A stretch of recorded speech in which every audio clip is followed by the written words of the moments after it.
fourth set will be played on Bel'Shir Vestige, spawning in the bottom right-hand position. The red Protoss from WoongJin Stars. His name is Free and currently has 2 kills. His opponent has been sent out to deny the 3rd kill of Free, but this is his one of the weakest matchup. Can he actually overcome his TBP? His name is Cure, playing for Kespa teammate, spawning as a blue Terran in the 11 o'clock position. It's true. Free showing solid standard play, really making it work well. No real weaknesses in his play, I want to say. Just, you know, that's what makes a good player. When you analyze someone and you say, well, he's pretty solid all around. He's got a solid win rate in all of his matchups. You know, how do you play against a player like that? I have to say, comparing the PvT match that he had previously and the PvP match, I have to say the decision-making when it comes to PvP wasn't as great as his match against Tai. But, you know, as soon as he got the unit composition that he wanted, that he knew that he had to get, he was like, well, I'm going to get the Void Rays out of position, and I'm going to go for the attack. My opponent can't actually engage into my main army. If he does, I'm just going to kill it right away. It felt like there was like the mid game, Free was like really shaky, but as soon as it hit late game, it got so solid. So out of the 6 dragons, Free and Zhongbi is in first place with most wins. However, Free does have the better win rate. And out of all these players, Cal has the least wins because he's not playing in Pro League right now. He's in the Air Force, man. He's still in Air Force. You know what's interesting? I want to say that out of all of the dragons, by the way, guys, a little bit of history here. In Brood War, there's 6 dragons, and you know they're all there. Just for you guys who don't know about the dragons, they're pretty much the top 6 Protoss players. Yeah, the top 6 Protoss players from Brood War. And Free, I want to say he was probably the weakest out of all of them. Maybe like almost the weakest. He was at the same level of Cal, but the problem is like Cal. He got to the finals of a Star League though, right? Cal? Yeah. Did he? No. Oh, okay, never mind. I thought he did. Well, he's known for the red shuttle. Yeah, right, the red shuttle. His shuttle micro was so amazing in Brood War. We don't get to see it anymore right now because he's still in military. Cal and Free to make it into round of 4 of OSL. Yeah, that's true. So Free now doing the best though out of all of these guys. So it's pretty cool to see how the Stracraft's really changed things. Getting into the game here, it looks like we do have a scout from Kier checking everything out. Also, something I want to note. He went for a Tech Lab add-on into Expand build. This is something that we do not see a lot in this matchup, so already at the start here, Kier's going for something a little bit different. Tech Lab is really interesting, and he's going for really fast stim. That is some of the fastest stim I have seen in this matchup in a long time. This means that he's probably going to go for a pretty fast attack here. The Mothership Core can help defend against timings, but if he really just, you know, goes for a solid push early on in the game, he could potentially do a lot of damage. Not too sure about on this map because remember, if he actually plays on a map like Newkirk, all he has to do is attack the natural and then just run into the main base with the Stim Marines and ignoring the force field, and that's what you have to do on maps like Newkirk or even somewhere like Ackland Wastes. It's a great map to do it. On a map like Bel'Shir Vestige, you have to travel the full distance at the natural, so it's not as favorable, but let's see how Cure does this, because by far, Free, he doesn't know what's coming right now, and this is gonna be hard to defend against if you don't know what's coming. That's true. We're seeing 2 additional barracks get built here from Cure, so really committing to this pressure. Getting a second gas before factory, that's something that you do not see often as well. All the signs, they're pointing to a lot of early game aggression from Cure. And Free, he's only going to have 2 gates up and that robo, but he's getting a very fast Immortal here. Seems like he wants to play extra safe with the Immortal coming out. So the Immortal is just against, like, you know, any kind of early pressure that your opponent can go for. And instead of going for the AoE attack, AoE units really fast, just going to Immortal out, play a little bit safer, focus on the upgrades, and then get the Colossus or High Templars out. We're seeing an Engineering Bay on the way from our Terran player here. Wants to make sure he's defended, well defended against any type of DT play, and he can focus on his upgrades. Also going for a Reaper. No doubt he'll be using that to scout out his opponent. We also have the +1 attack instantly start here. Stim about the finish. That's not where we're going to be seeing this timing from, though. Looks like he's going to probably go for that combat shields afterwards. Seems like he wanted to get the upgrades a little bit faster, but this does allow him to push out a little bit faster than the other Terran players out there. That's true. This attack will come a little bit earlier than normal.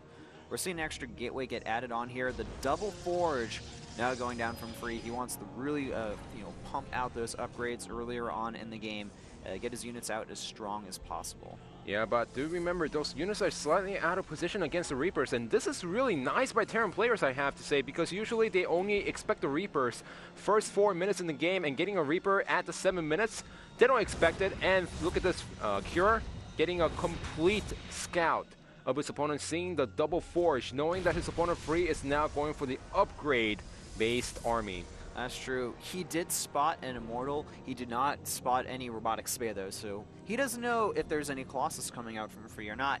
He does spot the double upgrades, though. That's probably the biggest catch from him.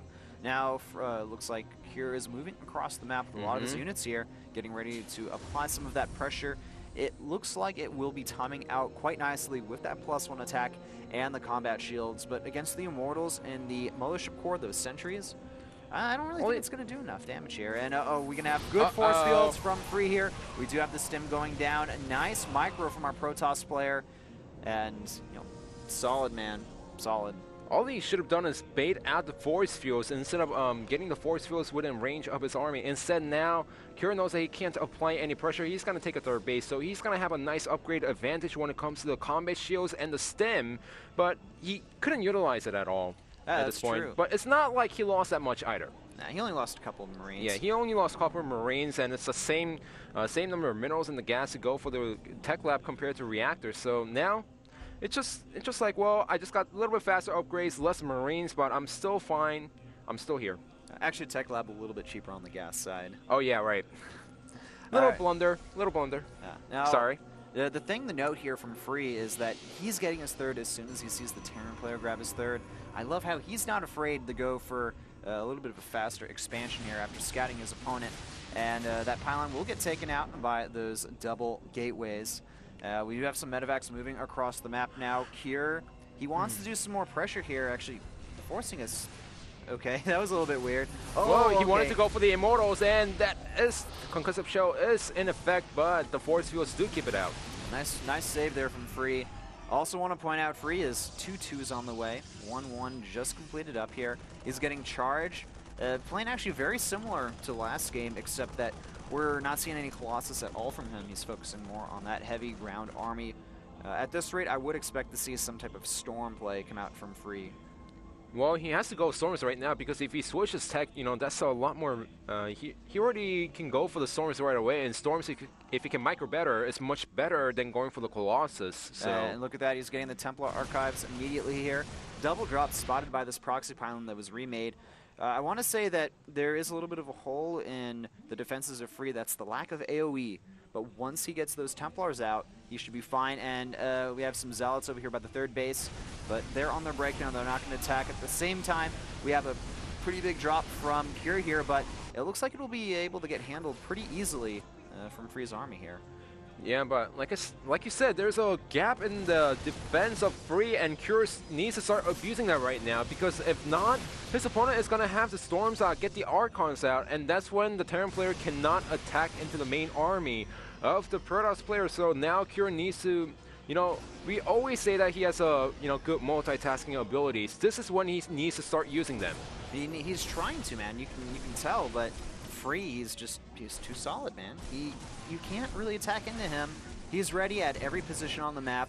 His 2-2 is going to complete very soon here. He is right around the same supply as the Terran player, and you never really want that as a Terran player. You should definitely be ahead. Heading on 4 more gateways now, getting some Archons, getting Storm. I'm sure we're going to see 3-3 start momentarily. We do have the Hellbat production, though, from here. Looks like he wants to try to deal with those really heavily upgraded charge lots.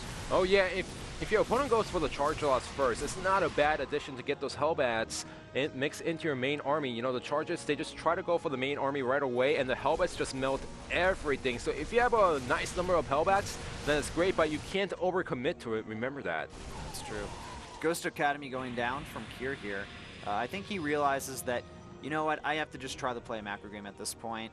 Well, he can't go for the all-in. Also, he didn't know what his opponent was going for exactly. He saw the double Forge, but he didn't see if it was going to be the Templar Archives or the Robo Base. So now he exactly knows what his opponent is going for after seeing the Archons. It's true. Free caught a little bit out of position here, but looks like the drop will be fended off. Well. Oh, great force fields, though. Lots of those units getting picked off quite fast. We have Free now moving across the map with a lot of units here. He's got a reinforcement pylon not too far away from our Terran player here. The charge lot's going into that third base now. They're going to be able to do a lot of economic damage. We're not seeing a bunker from Kier here, man. He needs to have a bunker with some units defending that third base. Speaking of his opponent Free being out of position, Kier is also out of position because look at this. This bio unit is doing a nice job harassing, but that also means that Kier, he doesn't have this mix into the main army, but going for the Forges is really nice at this point. The Forges are prime targets here. We're going to see at least one of them go down. These Zealots here, oh no, okay, there we go. We have the snipe there, and the +3 armor has been delayed. We're starting to see Kier do a little bit of damage here. At the same time, though, he has taken some economic hits of his own at that third base. Losing that +3 armor, though, that definitely hurts Free a lot. And behind us now, Kier bought enough time to get the Ghost out, and little mistake by Free. He didn't research Storms at all throughout the whole game. Instead, he's just finishing it up right now. So, you know, he will have that Storm, but it has been delayed for quite some time here. Lack of High Templar for defense against drops as well. If he actually had the Storm out, he would have gone for the push right away and win the game at this point. Free has also taken a very large supply advantage over his opponent here. The only thing keeping him from really attacking right now is the constant pressure from Kier, and this is going to force a warp in. At the same time, very nice place drop right there. Go for the Forge. I think that's what he may try to go for, but no. Instead, going to try to snipe off that Templar Archives there. It will go down afterwards. He may go for the Forge there. I think Free should be able to defend. At the same time, though, Kier, he has to focus elsewhere on the map. We have a humongous maxed out attack that's going to be coming very soon from our WoongJin Stars player Free. So it was nice that Kier took out the Templars, but he also needs to make sure the Templars do not get any storms down on the main army now. Those storms good connecting with those Hellbats, but they're pretty good at weathering storms, man, and they do a lot of damage to those charge lots. Now we have Free moving in here. Nice storm connecting with a lot of those units there. And the supplies now looking very close between both players. I think Free, he may just have enough reinforcements to finish off this Terran army here. Here, he's got medevacs, but other than that, not really much other units here. The supplies, though, are very even. The defender's advantage does go to Kier, however. Remember, he baited out 3 storms before the attack, so that's the reason why Kier is barely holding on right now. But even then, there's 2 Immortals in the main army, 2 Archons that just shielding all the damage right now. So it's going inside the main base once again. And looks like Free, you know, he's doing a good amount of damage here, forcing this Terran army to be split up. Kier doing the best he can, the micro against the Zealots in the main base. At the same time, though, Free has essentially cut off reinforcements. This third base, it's going to most likely go down here, and it's we already see the liftoff there. That means the economic advantage is just going to completely go into Free's favor here. He can get a 4th behind this. He can, you know, pretty much do whatever he wants. He is at 3-2 right now for upgrades, ahead of his opponent very far now in supply, 142 to 112. And with the amount of gas, he could just warp in 3 Archons at the same time right now. If he wants to go for the push and win the game right away, he could definitely go for it. And this medevac, that medevac getting sniped, a little bit of a mistake there from Kier. He needs every unit that he can get right now, and you know, losing units like that, he can't really afford it.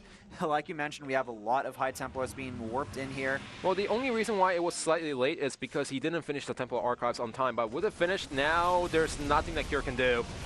Kier, I mean, he can get some EMPs off on this army, but the biggest issue is there's just not enough units to deal with this. SEV is kind of just, you know, getting pulled off the mineral line there, but it's not going to be enough. And Free, it looks like he's been able to do it twice in a row now, defeating Protoss players back-to-back. Even if the Archons go down, the Immortals are still alive and well, and those are fantastic against the Marauders. Nice storm on the SCVs, and GG. Kier, despite his best efforts to do harassment and drops, it wasn't enough to take out Free, who's just looking more and more solid. The more we see from him, he is now 1 kill away from getting his 2nd all-kill in this season of Pro League. You know, this is one of the underrated players in Pro League, I have to say, because everyone's like, oh, WoongJin Stars, they have Sulky, they have Zero, they have Flying, they have SOS. It's like, who's free? Oh, that old Brood War player? Psh, he should retire right now. He should go to Africa and then stream Brood War. But look at this guy. He's already getting 3 kills for today. Only 1 more away. And WoongJin Stars in a fantastic position. All they have to do now is snipe Argo. That's true. And, you know, I think I know one of the reasons why Free is doing so good here. He's talking strategies with SOS in between games, man. SOS is like, just do this. I guarantee you'll win. Trust me. I'm a freaking god Protoss player. And Free showing amazing play himself. And then the fact that Free is speaking after he won the game is what matters more, because it's like, yeah, I